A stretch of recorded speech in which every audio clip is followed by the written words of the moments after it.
Daniel Nkosi had big dreams. He dreamed of becoming a Premiership football player and of buying his mum and dad a nice house in the suburbs. He dreamed of putting his little sister through university, since she was the brainy one of the bunch, and of having a nice family of his own one day.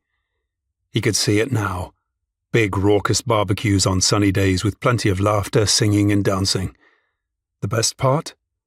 Those dreams might be possible. A scout from Tottenham FC was coming to watch his game the following weekend, and another one from Arsenal the weekend after. If he kept his form and stayed focused, it could be his chance. All he needed was a chance. "Daniel?" He looked up at the sound of his coach's booming voice, coming at him from the other end of the floodlit AstroTurf. "Gather up those balls, Danny." He nodded and stopped stretching out his hamstrings so that he could begin scooping up the stray footballs that had found their way to the edge of the pitch. The other members of his team were gathering up their things, and he waved to them as they trailed off, exhausted but happy as he was. Presently his coach joined him and took a couple of the balls from his hands. "You played well tonight," he said, as they made their way back to the clubhouse. "Keep working on your tactical awareness ahead of next week's game, and I think you've got it made, son." Phil Duggan was a man in his 60s, who'd inherited a love of the beautiful game from his father and his grandfather before him, both of whom had been lifelong West Ham supporters. He was a proud Hammer himself, and one-time member of their youth team, until injury had killed off that particular future with one vicious kick to the Achilles.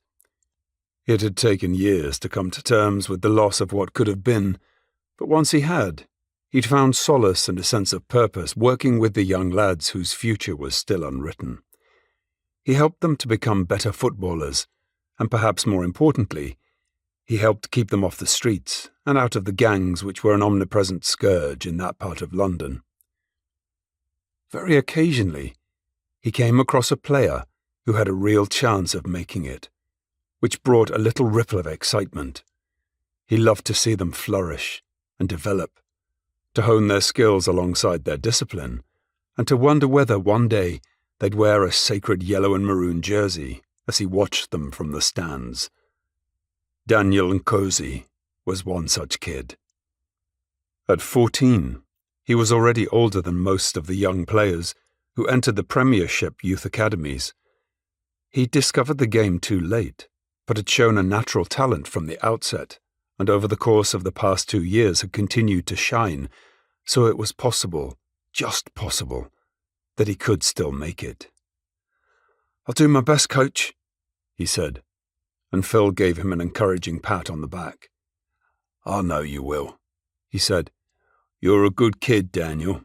No matter what happens, I'm proud of the work you've put in." The boy's smile lit up his whole face. "Better be on your way home," Phil said, with an eye for the time. "It's getting late,